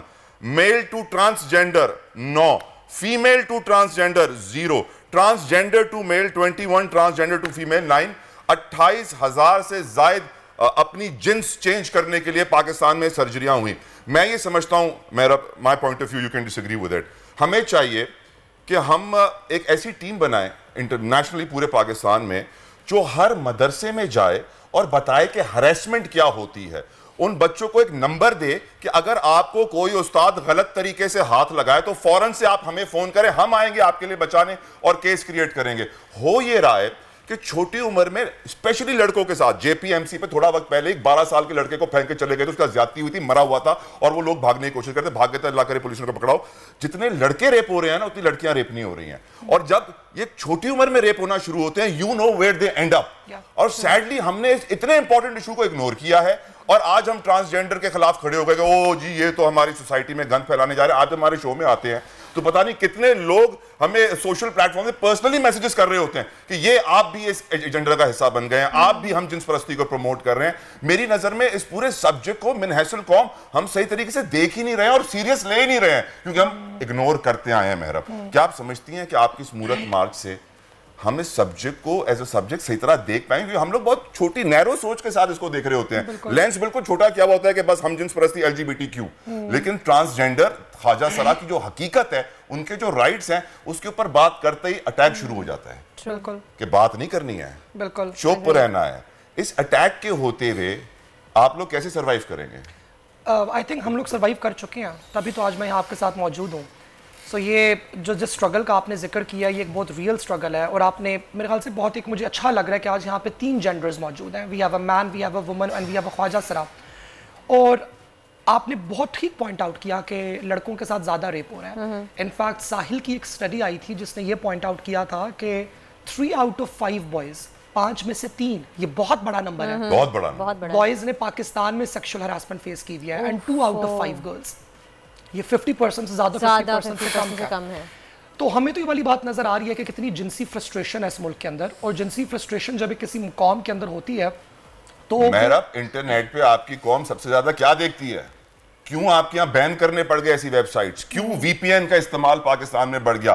सैडली जो हमारी नौजवान नस्ल है वो इंटरनेट पे ज्यादातर नाजेबा वीडियोस और हरकत को मॉनिटर कर रही होती है और देखकर खुश हो रही होती है, जिसकी वजह से आपकी सोसाइटी में रेप बढ़ रहा है और हम इग्नोर करके बैठे हुए हैं। हमने बैन तो लगा दिया, वीपीएन तो खुला हुआ है हर, और जब बैन लगा तो और देखना शुरू हो गए। तो हम लोग जितने सेक्सुअली फ्रस्ट्रेटेड डिप्रेशन का शिकार हैं, हम वो सब बच्चों पे निकाल रहे हैं और हमारी सोसाइटी में गंद कीचड़ फैल रहा है और हम खामोश तमाशा। हम चीज़ों को बंद नहीं करते, उन पर नजर नहीं डालते, और जिन चीज़ों को बंद किया जाता है, जब कोई आवाज़ उठाता है तो उनकी आवाज़ को भी दबाने की कोशिश की जाती है। हम ख्वाजा सराओं की बात करें तो उनकी राइट्स पे कोई ध्यान नहीं देता, कोई आवाज़ नहीं उठाता, जो आवाज़ उठाता है उनको भी गलत समझा जाता है। ऐसी एक मूवी भी आई है जॉयलैंड, जिसको पंजाब में बैन कर दिया गया। पहले पाकिस्तान में किया था, वहाँ पे अलाउ कर दिया है हर जगह, लेकिन पंजाब में स्टिल अभी तक जॉयलैंड बैन है। ग्रेट मूवी, जितनी रिव्यूज मैं सुन रहा हूँ इसके बारे में, जब सिनेमाटोग्राफी की गई है, जो इसके शॉट्स हैं, जो कैमरा वर्क है, आई थिंक इट्स अमेजिंग। और हमें थोड़े ओपन माइंडेड के साथ सोचना चाहिए, जहन खोल के सोचना चाहिए कि हम कहीं बहुत छोटे इश्यूज को बहुत ज़्यादा कहते हैं ना एग्जैजरेट तो नहीं कर रहे हैं, बढ़ा चढ़ा के पेश कर रहे हैं ताकि मूवी बैन कर दी जाए। मैं माहीन हमारे साथ मौजूद हैं। माहीन, आपका रिव्यू क्या है मूवी के ऊपर एंड व्हाट इज़ द जिस कहते हैं रिस्पॉन्स जो आ रहा है? रिस्पॉन्स बहुत अच्छा आ रहा है, लेकिन तला बात वही है कि जो हमारी एलीट है वो ही इस फिल्म को ज़्यादा देखने भी जा रही है, इसको पसंद भी कर रही है, लेकिन एक हमारी सोसाइटी का एक तबका है जो इस फिल्म को फहाशी से रिलेट कर रहा है और वो ये कह रहे हैं कि माइन वो फहाशी कुंडी ना खड़का में क्यों नहीं नजर आई उनको? यही बात है कि उनको इसमें नजर नहीं आई। उनको जो अगर हम बैनिंग कल्चर की भी बात करें तो मुझे ये समझ में नहीं आता कि सेंसर बोर्ड की पॉलिसी है क्या, वो क्या बैन करना चाहते हैं। अगर उनको बैन करनी है, वो बैन करना चाहते हैं सेक्सुअल वायलेंस को, बैन करना चाहते हैं सेक्सुअलिटी। माइन अभी करंट स्टेटस क्या है कि पंजाब में ये मूवी बैन की गई है, अब कब तक ये बैन रहेगी? उम्मीद है कुछ आगे इसके कि भाई मूवी लगा दी जाएगी पंजाब में सिनेमाज में? देखिए, सबको सेम पेज पे होना चाहिए कि अगर इस मूवी को, अगर आपकी पॉलिसी ही एक है तो आप एक फर्म डिसीजन लीजिए कि ये सब जगह नहीं चलेगी, या तो ये सब जगह चलेगी फिल्म। अगर ये पंजाब में बैन हुई है तो मतलब मुझे ऐसा लगता है कि अगर वहाँ बैन हुई थी तो ये सब जगह होनी चाहिए थी, लेकिन सिंध में ही चल रही है, इस्लामाबाद में भी लग चुकी है। तो और इस बैन के लगने से माही ने मूवी ज्यादा मशहूर नहीं हो गई? Bad publicity is also good publicity. आपने इस फिल्म को लेकर इतना ज्यादा शोर मचा दिया है कि वो जो लोग जिनको नहीं भी पता था उनको भी पता चल गया। हर बंदा जॉयलैंड के बारे में बात कर रहा है, हैशटैग्स चला रहे हैं। तो अगर आपके बैन जॉयलैंड के हैशटैग्स भी चल रहे हैं तो इसका मतलब वो फिल्म तो मशहूर हो ही गई, मशहूर पब्लिसिटी हो गई है। अच्छा, वासे चौधरी तो खुद एक आर्टिस्ट हैं, तो वो इस के ऊपर आवाज नहीं उठा रहे कि इस मूवी को क्यों बैन किया जा रहा है? वो नहीं समझ रहे इस चीज को।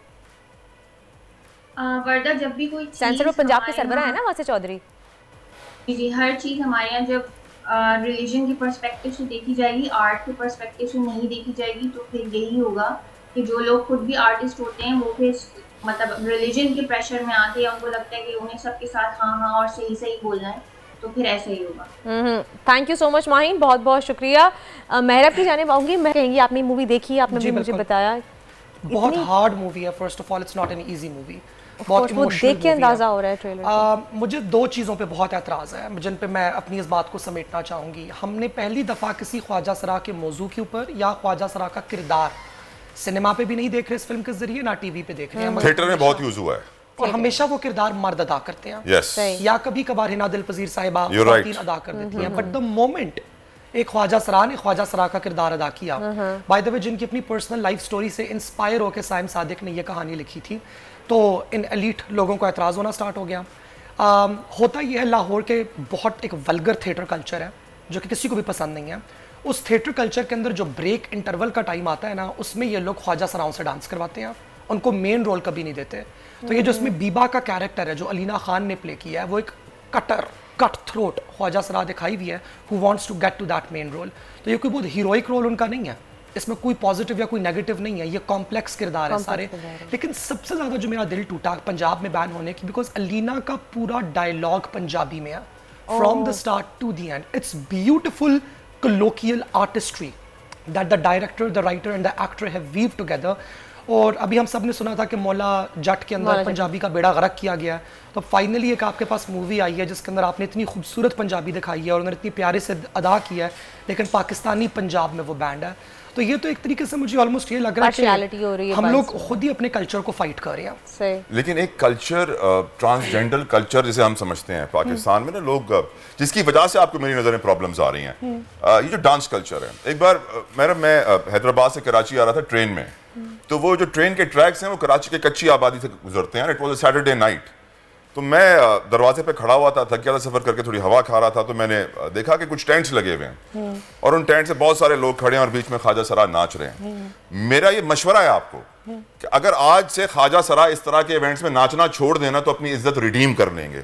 इस तरह के इवेंट्स, इस तरह की हरकत और सकनात ने हमारी सोसाइटी में ख्वाजा सरा का जो इमेज है वो कंप्लीटली डिस्ट्रॉय कर दिया है कि हम उनको बहुत इंसान भी नहीं समझते। आप ये समझिए कि गोली मारते हुए नहीं सोचते कि ये भी एक इंसान है। पेशावर में जो इंसिडेंट्स हुए हैं, तो इट्स क्वाइट ऑब्वियस कि अब रिडेम्पशन का वक्त आ गया, इज्जत वापस चाहिए। अगर इज्जत वापस चाहिए तो उसके लिए आपको वो स्टेप्स लेने पड़ेंगे जिससे इमेज चेंज हो हमारी सोसाइटी में ख्वाजा सराओं का। देखिए, इसी को हम लोग पुश एंड पुल फैक्टर्स कहते हैं कि एक हमारे पास पुश फैक्टर्स हैं जो कि बेसिकली ख्वाजा सराओं को फोर्स करते हैं, पॉवर्टी की वजह से, इनकम इनइक्वालिटी की वजह से, जॉब्स ना मिलने की वजह से, into professions like this.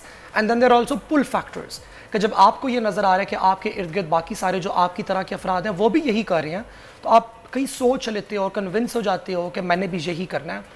When I came out as transgender और लोगों को मेरे बारे में पता चला तो मुझे भी बड़ी ऑफर्स हुई और कहीं ना कहीं वो ऑफर्स बड़ी अट्रैक्टिव लगी, क्योंकि इनिशियली जब आपके पास हुस्न है, जवानी है, तो आपको लगता है कि बंदा ढेर सारा पैसा कमा सकता है। तो लेकिन आपको एक अपना सेल्फ का एक रिजॉल्व रखना होता है, आपको अपने आप को एक लाइफ गोल देना होता है और आपको अपने इंस्पिरेशनल फिगर्स को देखना होता है। तो मुझे लगता है slowly steadily we are inching there. जैसे जैसे हमारी ट्रांसजेंडर पीपल की एजुकेशन इंप्रूव होती जाएगी और रोल मॉडल्स आएंगे। इनफैक्ट मेरी नजर में आपको एक फंड क्रिएट करना चाहिए जिसमें सारे कॉर्पोरेट शामिल हों और आप उनसे उनको एंटरप्रेन्योर्स बनाएं और डिफरेंट बिजनेसेस दें। एक और बहुत इंपॉर्टेंट क्वेश्चन मेरा, जो मैंने पहले सोचा हुआ था कि आप जब आएंगे हमारे शो में, आपसे पूछूंगा जरूर।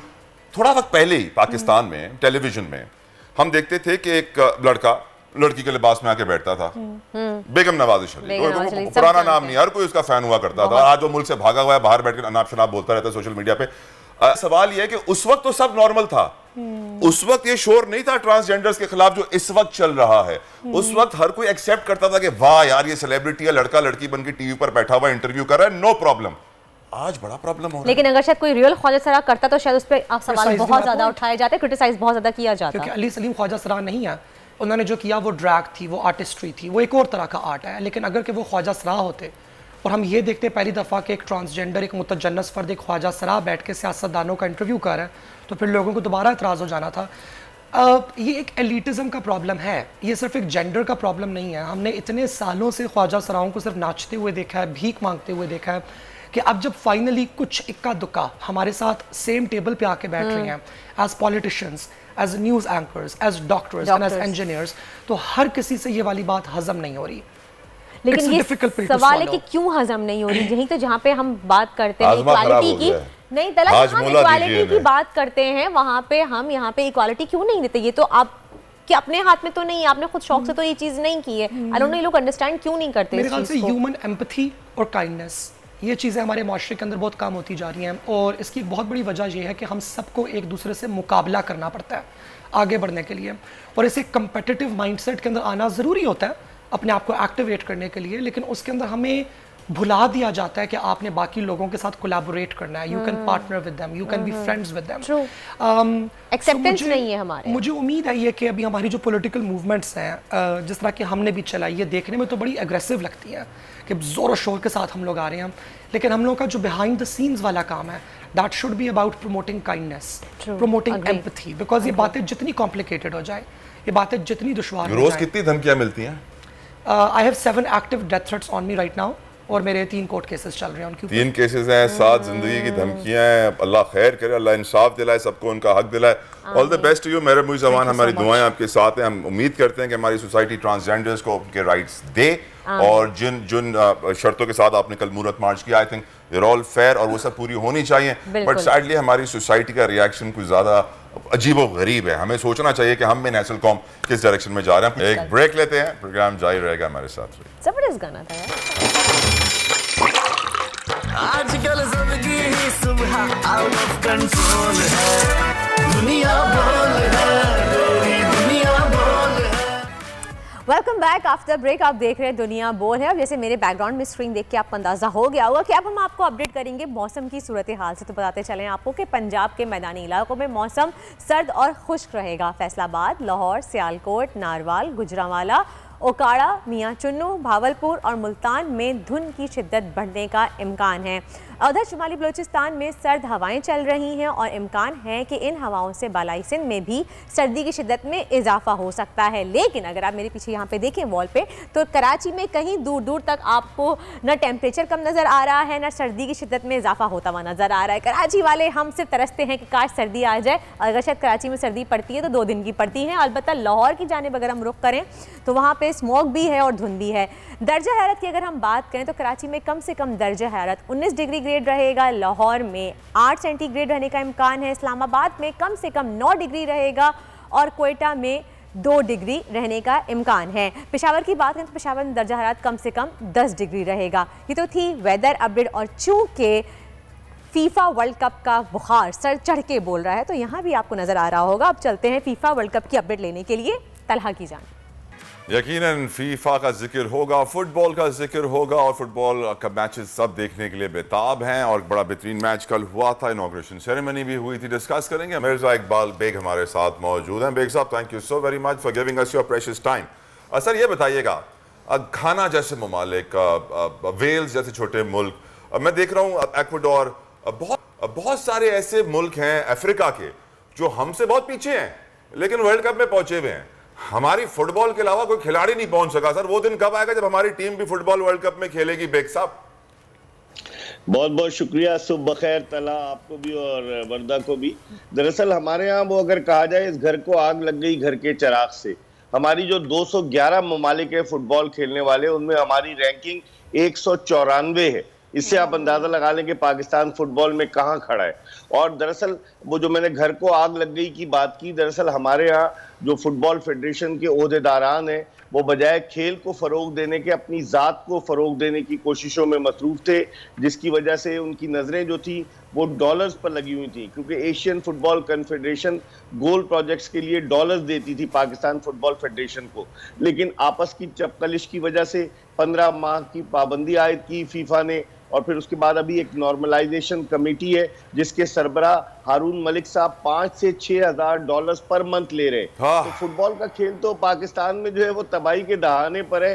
किससे गिला करें, किससे मुंसिफी चाहें, क्या करें, ये तो समझ में नहीं आता। तला अल्लाह हमें हिदायत दे बेग साहब। यहाँ तो बस अल्लाह से उम्मीद कर सकते हैं क्योंकि जिस तरह के हमारे इदारे हैं, स्पोर्ट्स बोर्ड है, लेकिन ये बात की तो खुशी है ना सर, हमारा फुटबॉल पहुंचा है, हमारी सिक्योरिटी वहां पर मौजूद है। हाँ, बस हमारा फुटबॉल ये मुसलसल तीसरा मौका है वर्ल्ड कप में जब पाकिस्तान की फुटबॉल इस्तेमाल हो रही है। लेकिन फुटबॉल के साथ साथ हमने आज तक जो वर्ल्ड कप के क्वालिफाइंग राउंड बहुत पहले खेले, कोई मैच नहीं जीते। ये बात से सिक्योरिटी हमारी है, हमारी पाक फौज के जवान जो है वहाँ सिक्योरिटी दे रहे हैं, उन्होंने हम पर एतमाद किया। लेकिन हमारी फुटबॉल कब सुधरेगी तला? हमारे खिलाड़ी जो है बेरोजगार है। मेरी बात हो रही थी सद्दाम हुसैन से जो पाकिस्तान फुटबॉल टीम के कप्तान है, सुई सदन गैस में वो जॉब करते थे, उनकी जॉब ही खत्म हो गई है। तो खिलाड़ी क्या करेंगे? वैसे दुनिया भर में ये अमीरों का खेल है और पाकिस्तान में ये गरीबों का खेल है, इसलिए हमारे यहाँ इतना इस पे ध्यान शायद अब तक नहीं दिया गया। मिर्जा साहब, इसकी इनॉग्रेशन के बारे में क्या कहेंगे? जो तकरीब हुई है, इतनी बड़े लेवल पे इतना ज़्यादा खर्चा किया गया है, आपने खबर 220 अरब डॉलर बिलियन डॉलर इस पे खर्च किए गए हैं, 8 स्टेडियम्स बनाए गए हैं, क्या कहेंगे इस बारे में आप? देंगे वर्दा, दरअसल ये पहला मौका है जब मशरिक़ वस्ता में फुटबॉल का आलमी कप हो रहा है। ये 22वां फुटबॉल का वर्ल्ड कप है और कतर दुनिया का सबसे छोटा मुल्क है कि जहां फुटबॉल का आलमी कप हो रहा है। तकरीबन 25 से 30 लाख की आबादी। और कतर जो था वो बहुत पहले मतलब 90s के अवाइल में इतनी तरक्की नहीं की थी, लेकिन अब उसने तरक्की कर ली। कतर के इस मेज़बानी के मामले पर यूरोपियन ममालिक और कुछ ऐसे जो नस्ल परस्त लोग हैं या कदामत पसंद लोग हैं वो तनकीद कर रहे हैं कतर पर कि कतर में नहीं होना चाहिए। लेकिन जिस तरीके के इंतजामात उन्होंने किए हैं, लोग कह रहे थे। और ये पहला मौका है कि जब नवंबर दिसंबर में वर्ल्ड कप हो रहा है, अमूमन वर्ल्ड कप जून जुलाई में होता है। तो कतर में गर्मी बहुत ज़्यादा थी जिसकी वजह से स्टेडियम को ठंडा करने का एहतमाम किया गया, बहुत सारी चीज़ें की गई। तो मैं कह रहा हूँ कि एक बड़ा चैलेंज है कतर के लिए, लेकिन एशियाई ममालिक के लिए ये यकीनन एक बड़े एशियाई और मुस्लिम ममालिक के लिए भी। बेग साहब, पहला मुस्लिम मुल्क है जो कतर वर्ल्ड कप होस्ट कर रहा है फुटबॉल का। लेकिन आप देखिए प्रेशर कितना था। जो चेयरमैन फीफा ने प्रेस कॉन्फ्रेंस की थी, उन्होंने पहले अल्फाज थे, आई एम अ कतरी, आई एम अरब। उन्होंने सबसे पहले कतर को डिफेंड किया और जो इकदाम पहले देखे, पहले शराब ऐलान किया था कि बियर अलाउ की जाएगी और फिर 2 दिन पहले बोल दिया गया कि शराब ममनू होगी, तो वाजे हो गया कतर के ऊपर बड़ा प्रेशर था, लेकिन कतर ने सारे प्रेशर का मुकाबला किया। पहली बार हो रहा है कि एक शहर में पूरा वर्ल्ड कप हो रहा है, वरना वर्ल्ड कप होते थे तो उस मुल्क के कुछ 6-8 शहर यूज होते थे, 6-8 स्टेडियम, सारा का सारा वर्ल्ड कप दोहा में। और कतर ने बहुत बड़ी अचीवमेंट किया, लेकिन प्रेशर बड़ा बर्दाश्त किया है। बेग साहब बिल्कुल तला, बिल्कुल सही कह रहे हैं, प्रेशर बहुत बर्दाश्त किया। और आज मैं देख रहा था कि उन्होंने जो SOPs जारी किए हैं कि होटल्स में भी उन्होंने कुरानी आयात के लिए और फिर उन्होंने मसाजिद के लिए ऐसे मौज़िन रखे हैं कि जिनकी आवाज़ में बड़ा ही, जिसे कहते हैं अल्लाह ताला ने सोच दिया हो, उनकी आवाज़ में अजानों की आवाज़ें आएंगी। तो बिल्कुल एक इस्लामिक कल्चर को उन्होंने प्रमोट किया है और इससे बड़ा फर्क पड़ता है, मतलब वो अपनी शनाख्त नहीं भूले। और यकीनन ये इस्लामी दुनिया के लिए एक बहुत बड़ा अचीवमेंट है। हालांकि इस वर्ल्ड कप में ईरान भी हिस्सा ले रहा है, इस वर्ल्ड कप में सऊदी अरब भी हिस्सा ले रहा है, कतर मेजबान मुल्क की हैसियत से हिस्सा ले रहा है, तो ये इस्लामी ममालिक के लिए बड़े फख्र की बात है। सही है, सुनने में आ रहा है कि होटल्स भी सारे फुल हो गए हैं, सारे बुकड हैं, तो आप वहाँ पे डिजर्ट में जो है वो पूरा कैंप्स वगैरह लगा के मेहमानों को ठहराया जा रहा है। वहाँ क्रूज शिप्स खड़ी की हैं 500 कमरों के साथ। बेग साहब, इंग्लैंड वर्सेस ईरान है आज, नेदरलैंड्स वर्सेस सेनेगल है आज, क्या प्रेडिक्ट करेंगे? देखिए, इंग्लैंड वर्सेस ईरान जो है, मेरे ख्याल में इंग्लैंड की टीम जो है वो रैंकिंग में भी ज्यादा है और इंग्लैंड में जो जिस तरीके से फुटबॉल होती है, इंग्लिश प्रीमियर लीग, उनके लड़के जो हैं वो बड़े सीजन्ड कैंपेनर्स हैं। ईरान टफ टाइम दे सकता है, लेकिन इंग्लैंड का बज़ाहिर पल्ला भारी नजर आता है। आपकी कौन सी फेवरेट टीम है? मेरी फेवरेट टीम तो वर्दा ब्राजील है, जो वर्ल्ड नंबर 1 है, 5 मरतबा वो फुटबॉल को आलमी कप जीत चुकी है। लेकिन सवाल ये पैदा होता है कि इस कंडीशंस में यूरोपीय ममालिक क्या करेंगे? ब्राजील तो चले लातीनी अमेरिका का मुल्क है, लेकिन यूरोपीय ममालिक के लिए भी चैलेंज होगा, क्योंकि ठंडे मौसम से उन्हें फुटबॉल खेलनी है। हालांकि उन्होंने कैंप्स जो थे अपने गर्म मौसम में ऐसे ममालिक में लगाए थे कि जहां उनको तरबियत मिल सके। लेकिन मैं समझ रहा हूँ कि यकीनन ये टूर्नामेंट जूं आगे बढ़ेगा। 64 मैचेस हैं, 18 दिसंबर तक पूरी दुनिया फुटबॉल के बुखार में मुब्तला हो जाएगी। आप लियारी चले जाएं, आपको लियारी में ऐसा लगता है कि वर्ल्ड कप यही हो रहा है, हर घर पर परचम लहरा रहा है। वहां ब्राजील और अर्जेंटीना के बड़े सपोर्टर्स हैं लियारी में। हालांकि लियारी से बड़े फुटबॉलर आए, एक फुटबॉलर अब्दुल अजीज आया 2004 के साउथ एशियन गेम्स में, उसने गोल स्कोर किया था और उस वक्त के सदर जनरल परवेज मुशर्रफ ने उसे इनाम भी दिया था, कैश प्राइज। लेकिन अब लियारी की फुटबॉल भी अब पाकिस्तान की फुटबॉल के ऑफिशियल्स की चपकलिश की वजह से जवाल की तरफ गामजन है। यकीनन सियासत ने खेल को तबाह किया है। बेग साहब ये बताइएगा कि यकीनन मैं पूछना आपसे ये चाह रहा था कि अब वो दिन कब आएगा जब हम इस फुटबॉल का, इस वर्ल्ड कप का हिस्सा बनेंगे? क्योंकि मुझे बड़ी ख्वाहिश है मेरी कि पाकिस्तान की टीम इस वर्ल्ड कप में आए। क्या करना पड़ेगा? चलें, आप गवर्नमेंट को साइड पे रख दे दिए, एसोसिएशन को साइड पे रख दें, मैं समझता हूं कि अगर हम प्राइवेट सेक्टर को भी यकजा कर लें तो हमारी टीम जा सकती है। सर देखिए तला, आपने बड़ा एक जिसे कहते हैं वैलिड क्वेश्चन किया, दुख भरा सवाल किया। प्राइवेट सेक्टर आया था, ग्लोबल सॉकर वेंचर एक कंपनी आई जो माइकल ओवन इंग्लैंड के फुटबॉलर को पाकिस्तान लेकर आई। वो प्राइवेट लीग करा रहे थे, जिससे पाकिस्तानी फुटबॉलर्स को न सिर्फ फाइनेंशियल बेनिफिट होता बल्कि उनके खेल में निखार पैदा होता। लेकिन वो जो नॉर्मलाइजेशन कमेटी है, जिसके इम्पोर्टेड सरबराह हारून मलिक साहब हैं जो कि कनाडा से आए हैं, तो वो रखने डाल रही है। अब प्राइवेट सेक्टर कैसे आएगा जब आप लोग वो माइकल ओवन को इतने पैसे देकर पाकिस्तान लेकर आए कि एक इंस्पिरेशन हो, लेकिन हमारे यहाँ लोग जो है ना अपनी दुकान चमकाने के लिए सारी चीजों को पीछे कर रहे हैं। तो प्राइवेट सेक्टर कैसे इन्वॉल्व होगा? तला, ठीक है, प्राइवेट सेक्टर अगर आएगा तो फायदा होगा ना, हमारे स्टेडियम बने, वो जो फीफा ने, जो एशियन फुटबॉल कॉन्फेडरेशन ने जो ग्रांट दी थी, फुटबॉल हाउस, आप जाकर देखें हॉक्स बे के पास फुटबॉल हाउस बिल्कुल कसमपुर्सी की हालत पेश कर रहा है। तो सैलाब जदगान के पैसे सर खा गए लोग, तो ये फुटबॉलर्स के कैसे नहीं खाएंगे? बेग साहब, फुटबॉलर तो सैलाब जदगान से भी ज्यादा गरीब है ना बेचारे, उनको खेलने के लिए एक फुटबॉल ही तो चाहिए। और फिर क्या होता है कि ना उनको नौकरियां मिलती हैं, ना माशी तौर पर वो इतने खुशहाल होते हैं। तो मसाइल बहुत हैं। अब ये सोचना चाहिए हुकूमत को, वफाकी वजारत बराए बैनुल सूबाई राब्ता के जो है उसके वजीर जो है एहसानुल्लाह साहब, मसाइल बहुत है, हल कुछ नहीं है। हजार ऐसी कि हर ख्वाहिश पे दम निकले, हम उम्मीद ही कर सकते हैं, ख्वाहिश ही कर सकते हैं, लेकिन ये पूरी होगी भी कि नहीं होगी अल्लाह मालिक है। इसका फुटबॉल में जाना हमारी ख्वाहिश रह जाएगी। तला, लेकिन आगे बढ़ते हैं और जानते हैं सितारों का हाल। उनसा शाह बहुत ही फेमस टैरोकार्डिडा हमारे साथ मौजूद है, उनसे भी जान लेते हैं कि क्या पाकिस्तान लग रहा है कि टैरोकार्डी कभी फीफा वर्ल्ड कप खेलने जा सकेगा या फुटबॉल में हमारी टीम शामिल हो सकेगी। उनसा को वेलकम कहते हैं। जी उनसा, आपके कार्ड्स क्या कहते हैं? तलहा की बहुत ख्वाहिश है। वालेकुम अस्सलाम, very good morning to you too. Thank you. अच्छा, बात ये है वर्दा, जैसे कि आप लोग आज बात कर रहे हैं फीफा वर्ल्ड कप की, और जो है मैचेस स्टार्ट हो गए हैं और पाकिस्तान की सिचुएशन के लिए मैंने कार्ड्स निकाले। जैसे आप कह रही हैं कि कभी क्या वर्ल्ड कप में पार्टिसिपेट कर पाएगा फीफा वर्ल्ड कप में, तो देखें यहाँ पर एस ऑफ सोर्ड्स का कार्ड है, तलवार का कार्ड है, तो मुश्किलात का कार्ड है। बिगनिंग का कार्ड तो है, शुरू हो सकता है, लेकिन बहुत ज़्यादा एफर्ट्स के बाद, स्ट्रगल के बाद। पेज ऑफ वॉन्ट्स का कार्ड है। हम लोग अवाम जो है पाकिस्तान की, वो एक्सपेक्ट करती है कि पाकिस्तान भी वर्ल्ड कप, यानी कि जैसे क्रिकेट जो है, क्रिकेट में आगे है, इसी तरीके से फुटबॉल में भी होना चाहिए। लेकिन मुझे ऐसा फील होता है कि हुकूमत की तरफ से, जैसे 6 तलवारें हैं, 6 ऑफ सोर्ड्स है, तो हुकूमत की तरफ से फुटबॉल को कोई भी सपोर्ट हासिल है ही नहीं। तो हासिल हो सकती है, हीलिंग का कार्ड है, हो सकती है अगर अवाम की तरफ से थोड़ा प्रेशर हो गवर्नमेंट को, और हुकूमत को खुद भी कुछ एहसास हो और इस गेम को जो है वो सपोर्ट करेंगे तो सही। उनसे फिलहाल ये बताइएगा कि ईरान और इंग्लैंड का भी मैच है, तो कौन सी टीम आपको जीतती हुई नजर आती है? पहले ईरान और इंग्लैंड के बारे में बताएं, कौन जीतेगा, फिर सेनेगल और नीदरलैंड के बारे में पूछेंगे आपसे। ठीक है, देखिए यहाँ पर जो मैंने कार्ड निकाला है, द डेथ का कार्ड है ईरान के लिए, यहाँ पर 8 ऑफ वॉन्ड्स का कार्ड है इंग्लैंड के लिए। तो दोनों कार्ड्स में से जो ज़्यादा स्ट्रॉन्ग कार्ड है वो इंग्लैंड का कार्ड है, तो मोस्ट प्रॉब्ली आज जो है वो इंग्लैंड का दिन है। इंग्लैंड आपको विन करता हुआ नजर आ रहा है। और सेनेगल और नीदरलैंड के बारे में क्या कहेंगी, कौन जीता हुआ नजर आ रहा है? नीदरलैंड और कौन सा? सेनेगल।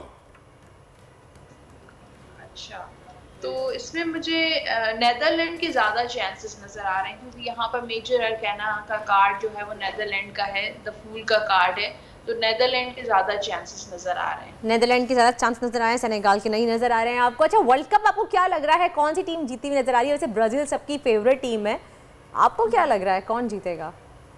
अभी तो वर्दा इसमें टाइम है, और ऐसे तो मैं बहुत सारे, देखिए थोड़ा सा सेमीफाइनल की तरफ मैच चला जाए तो फिर हम इसको देखें तो ज़्यादा बेहतर है, क्योंकि इतनी सारी हैं और सबके लिए सेपरेट रीडिंग करना, फिर कैलकुलेट करना, ये टाइम टेकिंग है। अभी टाइम टेकिंग हो जाएगा। चले कोई बात नहीं, आगे चल के आपसे पूछेंगे। जब मेसी और रोनाल्डो का ये आखिरी वर्ल्ड कप है, तो आपको क्या लग रहा है, उनकी परफॉर्मेंस कैसी देखती हुई नज़र आ रही है? आपने वही फिर से नाम जो उनका जिस पे मशहूर है, वो अपने गोल्स के स्टाइल पे फिर दोबारा से उनकी परफॉर्मेंस बेस्ट रहेगी इस वर्ल्ड कप में भी? बिल्कुल, कार्ड तो उनका बहुत अच्छा है, 4 ऑफ वॉन्ड्स का कार्ड है, ये सेलिब्रेशन, खुशियों का कार्ड होता है, ये पैशन का कार्ड होता है, बड़ा एक्टिव और एनर्जेटिक कार्ड होता है। तो इस जो मैचेस में भी, फुटबॉल में भी मुझे रोनाल्डो की परफॉर्मेंस बहुत अच्छी नज़र आ रही है, बहुत सपोर्टिव नज़र आ रही है। सही। उनसे आज का दिन बताए सितारों के हवाले से, आज का दिन कैसा रहेगा बहुत ही जल्दी? जी, सितारों के हिसाब से देखिए, एरीज के लिए पेज ऑफ वॉन्ड्स का कार्ड है, तो कोई खुशखबरी उनको मिलती हुई नजर आ रही है, स्पेशली कैरियर से रिलेटेड, बिजनेस से रिलेटेड कोई उनको गुड न्यूज़ मिलती हुई नज़र आ रही है, कोई इंटरव्यू कॉल हो सकती है, या बिजनेस कोई डील होती हुई नज़र आ रही है। अब टॉरस के लिए जो कार्ड है, सेहत का उनको बहुत ख्याल रखना चाहिए, हीलिंग भी नज़र आ रही है, जो लोग सेहत में इश्यूज़ हैं, जिनको हेल्थ इश्यूज़ हैं, वो रिकवर होते हुए नज़र आ रहे हैं। टॉरस वाले आज जो है सफ़र पर भी जा सकते हैं। 7 का कार्ड है जेमिनी के लिए, आज कोई फाइनेंशियल डील मत कीजिएगा, कोई भी ऐसा काम, पैसों का लेन देन आपने नहीं करना है, अदरवाइज आपके पैसे फंस सकते हैं।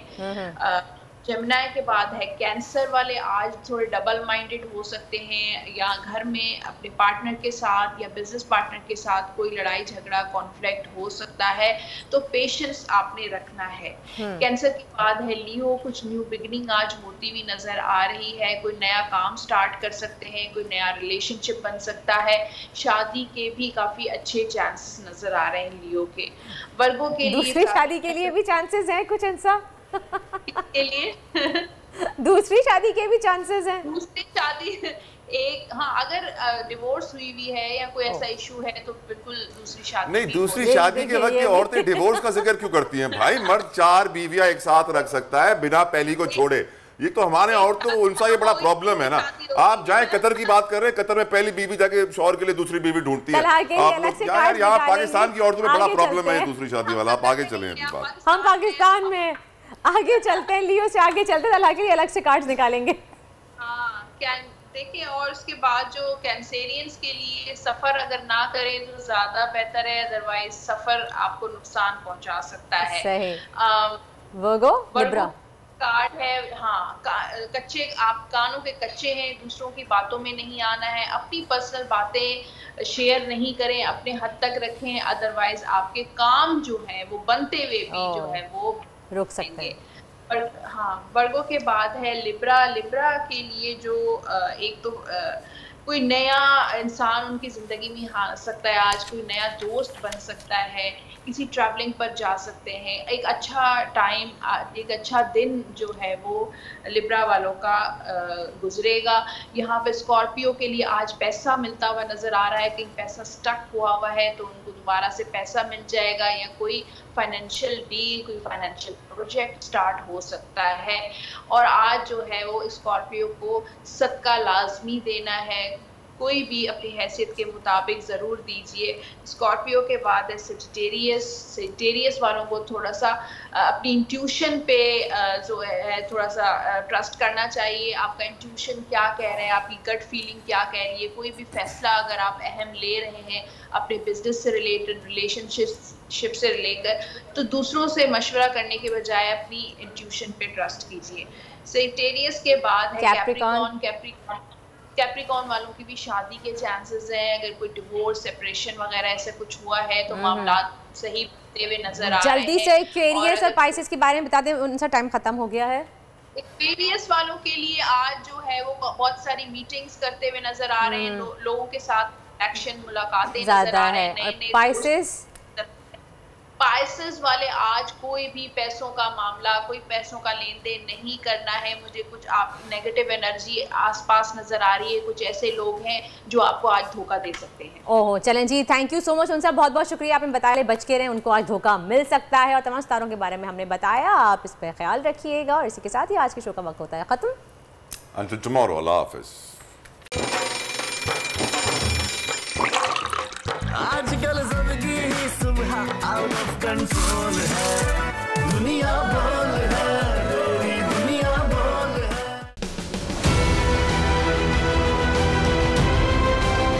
मैं आज बोल्ड टीवी वाले शोएब शेख को, उन्होंने उसकी जिंदगी को खतरा हो गया। पहले उसको था, अरशद शरीफ को, आज शोएब शेख का मुझे पैगाम आया, उसको धमकियां दे रहे हैं कि उसको मारेंगे। इस सिर्फ के बोल्ड टीवी हमें उठा रहा है। बोल्ड ने हमेशा हक और सदाकत का साथ दिया, सच के साथ खड़ा रहा। हम हैं मिसाले अब्र, मगर इस हवा से हम डर कर सिमट ही जाएंगे, ऐसे भी हमने। बड़ी मुश्किलात, बड़े बड़े चैलेंजेस, सिर्फ बोल खड़ा रहा, बोल डटा रहा। बोल को है जरूरत अवाम के दुआओं की। इज़हार आसाती के लिए, पाकिस्तान के लिए, पाकिस्तानी अवाम के लिए।